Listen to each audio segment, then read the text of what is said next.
yeah, I think it would be a huge difference in the world.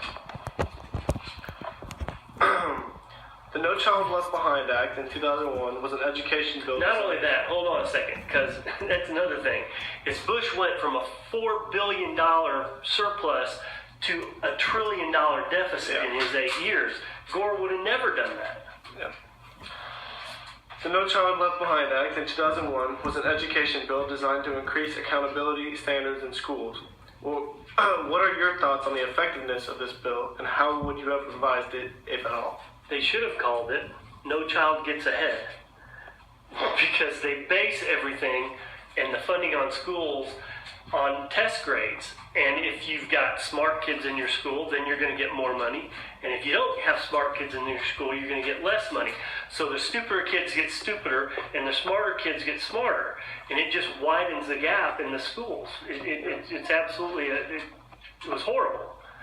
In 2001, members of a terrorist group called Al-Qaeda flew planes into the Twin Towers in the World Trade Center of the U.S., killing many on the planes and in buildings, as well as first responders rushing to the scene. This sparked future terrorist attacks on the U.S. and in other countries as well to this day. How did terrorist attacks such as 9/11 affect you and your family, and what about and families around you? I think it fostered a lot of fear that was really unfounded. I don't know that 9/11 spawned terrorist attacks. There were suicide bombers long before 9/11. I think it was a very ambitious undertaking. I think that Al-Qaeda put their name on the map. Prior to that, nobody knew about them. I think, again, it fostered a lot of fear that really shouldn't be there, and especially fear of Muslims and the Muslim religion, which is really a peaceful religion. Those people, those ISIS, are no different than the terrorists that we have in this country who are alt-right and Nazis and KKK people. They're really the same people, just different ends of that spectrum. The U.S. Patriot Act was passed shortly after 9/11 and authorized heavy detention and surveillance by the government. What are your thoughts on the effectiveness of this and the necessity of an act like this? I don't know how effective it has been. I'm against anything that invades the privacy of me or anybody else in the country. I think that authorization for monitoring people who you would consider at risk for terrorism is okay, but that act really allowed them to surveil everybody. Yeah. The financial crisis of 2008 was a global economic depression caused by excessive risk-taking by large banks such as, and most notably, by the Lehman Brothers Investment Bank. Were you directly affected by this crisis, and did you or others panic upon hearing this news? Everybody was affected who had a retirement account. I had over $100,000 in it. I'm only back to 75,000. It was a huge financial hit for people who had money in the market. And some people really have never recovered from it. And that's what happens when you deregulate everything. Just like what happens with the Great Depression and the stock market crash back then.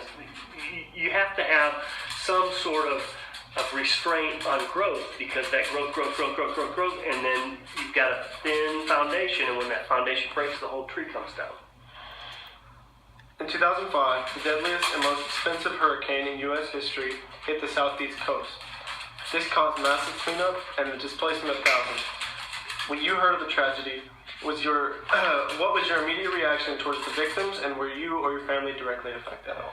So we weren't directly affected at all. Other than I think we actually had some hail damage on our roof. It was horrible. It was a horrible response to the... Stop it! It was a horrible response as far as relief effort and everything goes. They housed people in the Astrodome. It became a dump. I honestly don't know how we could have responded much differently at the time. But we certainly should have learned from that, and I guess we did, because with the last hurricane that we had in Houston and New Orleans, we certainly did better. Hey, get out of here, move it. Go on. It's the only calm one we got. Yeah.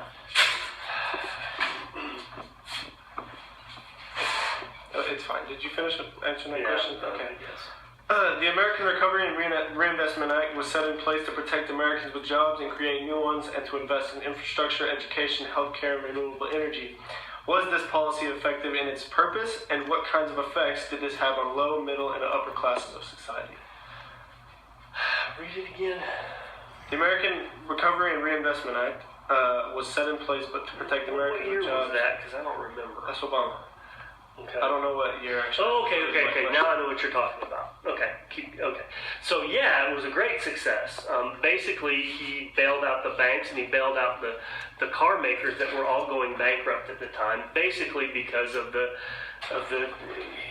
overextension of everybody at that time. They deregulated the banks, and it was easier for people to borrow money, but it was also easier for people to go bankrupt. The loans were not good loans. And so really Obama did the only thing he could. You had Mitt Romney on the other side talking about, well, we need to let private equity firms put the money in it. But the problem was there wasn't anybody that could do that. Nobody had that kind of money.